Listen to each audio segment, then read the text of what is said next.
사랑의 주님, 오늘도 말씀하여 주시옵소서. 성령의 빛을 비추어 주시옵소서. 예수님의 이름으로 기도드립니다. 아멘. 오늘의 말씀은 마가복음 6장 17절에서 29절 말씀입니다. 17절에서 20절. 전에 헤롯이 자기가 동생 빌립의 아내 헤로디아에게 장가든 고로 이 여자를 위하여 사람을 보내어 요한을 잡아 옥에 가두었으니 이는 요한이 헤롯에게 말하되 동생의 아내를 취한 것이 옳지 않다 하였음이라. 헤로디아가 요한을 원수로 여겨 죽이고자 하였을 때 하지 못한 것은 헤롯이 요한을 의롭고 거룩한 사람으로 알고 두려워하여 보호하며 또 그의 말을 들을 때 크게 번민을 하면서도 달갑게 들음이러라. 헤롯은 동생 빌립의 아내 헤로디아와 결혼했습니다.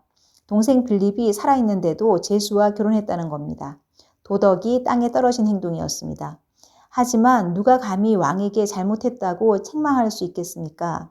그럼에도 침례 요한은 헤롯에게 동생의 아내를 취한 것이 옳지 않다고 담대히 말합니다. 그러자 헤롯은 그를 옥에 가두어 버립니다. 그러나 한편 헤롯은 요한이 의로운 사람이고 하나님의 일을 하는 거룩한 사람이라는 것을 알기에 헤로디아가 그를 죽이고자 할 때 보호해 줍니다. 또한 요한의 말을 들을 때 크게 번민하면서도 달갑게 듣습니다. 그러나 그는 말씀을 들으면서도 자신의 삶을 바꾸지는 못했습니다. 번민으로만 그쳤습니다. 말씀을 듣고 마음에 찔릴 때 즉시 돌이켜야 하는데 그렇게 하지 않습니다. 나를 살리는 것은 번민이 아니라 회개입니다. 찔림이 올 때 그 말씀을 밀어내지 말고 순종으로 나가야 스스로의 눈으로는 볼 수 없는 늪에서 빠져나올 수 있습니다. 하나님의 말씀은 우리를 정죄하려는 것이 아니라 바른 길로 이끌기 위함입니다. 21절에서 25절 말씀. 마침 기회가 좋은 날이 왔으니 곧 헤롯이 자기 생일에 대신들과 천부장들과 갈릴리의 귀인들로 더불어 잔치할세 헤로디아의 딸이 친히 들어와 춤을 추어 헤롯과 그와 함께 앉은 자들을 기쁘게 한지라. 왕이 그 소녀에게 이르되 무엇이든지 내가 원하는 것을 내게 구하라. 내가 주리라 하고 또 맹세하기를 무엇이든지 내가 내게 구하면 내 나라의 절반까지라도 주리라 하거늘 그가 나가서 그 어머니에게 말하되 내가 무엇을 구하리까? 그 어머니가 이르되 세례 요한의 머리를 구하라 하니 그가 곧 왕에게 급히 들어가 구하여 이르되 세례 요한의 머리를 소반에 얹어 곧 내게 주기를 원하옵나이다 하니. 헤롯의 생일 잔치에 헤로디아의 딸이 춤을 추자 대신과 갈릴리 귀인이 모두 기뻐합니다. 헤롯의 기분이 완전히 업이 되어서 헤롯은 딸에게 내가 원하는 것은 무엇이든지 주겠다고 맹세합니다. 나라의 절반까지라도 주겠다고 합니다. 이런 것을 헛맹세라고 하죠. 기분이 좋으면 돈 팡팡 쓰고 씀씀이도 크고 하는 말 다 들어주니까 가족들이야 얼마나 좋겠습니까? 잔인하다고 하는 후세인도 가족한테는 얼마나 자상하고 인자했는지 모른다고 합니다. 헤롯 역시 아내와 자녀 일이라면 두 팔 걷고 나서는 가족 우상주의 대표격입니다. 자녀가 원하는 대로 다 해주는 부모야말로 자녀를 악으로 이끄는 어리석은 부모입니다. 이에 헤로디아의 딸이 자기 어머니에게 무엇을 구하리까 물으니 요한의 머리를 달라고 시킵니다. 음란한 춤 뒤에 이렇게 잔인함이 숨어 있습니다. 이것이 부모가 자녀에게 시킬 일입니까?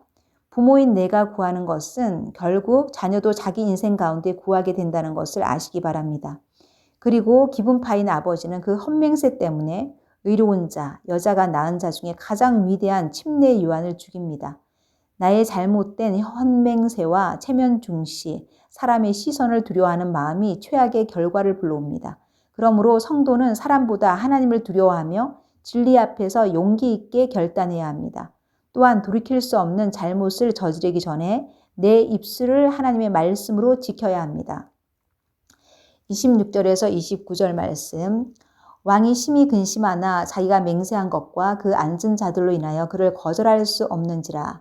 왕이 곧 시위병 하나를 보내어 요한의 머리를 가져오라 명하니 그 사람이 나가서 옥에서 요한의 목을 베어 그 머리를 소반에 얹어다가 소녀에게 주니 소녀가 이것을 그 어머니에게 주니라.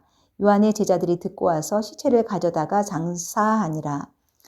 헤롯은 결국 시위병을 보내 옥에 있던 침례 요한의 머리를 가져오게 합니다.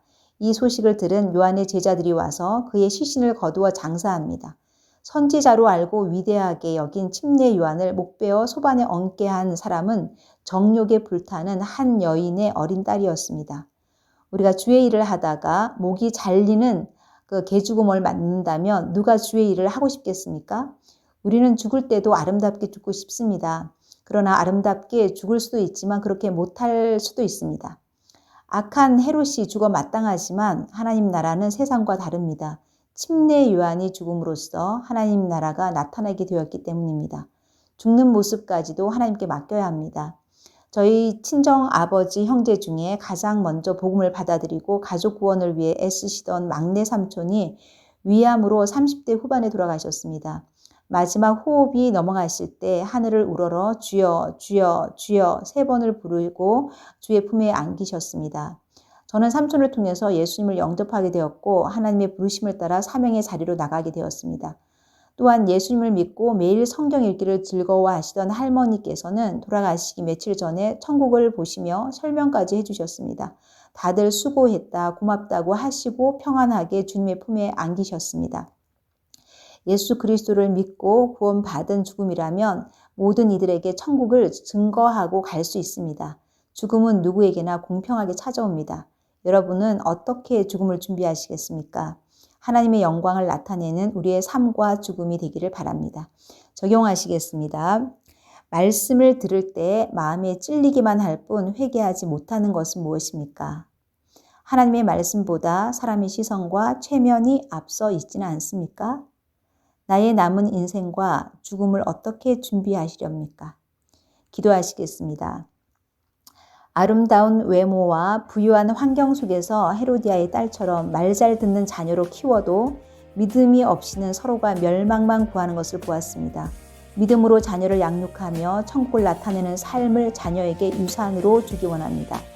말씀을 듣고 마음에 찔림이 올 때 피하지 않고 주님의 교정을 잘 받기 원합니다. 사람의 시선보다 주님께 더욱 주목하기 원합니다. 남은 인생 주님의 영광을 나타내는 삶 살 수 있도록 도와주시옵소서. 모든 이들에게 천국을 보여주는 죽음이 되게 하여 주시옵소서. 예수님의 이름으로 기도드립니다. 아멘.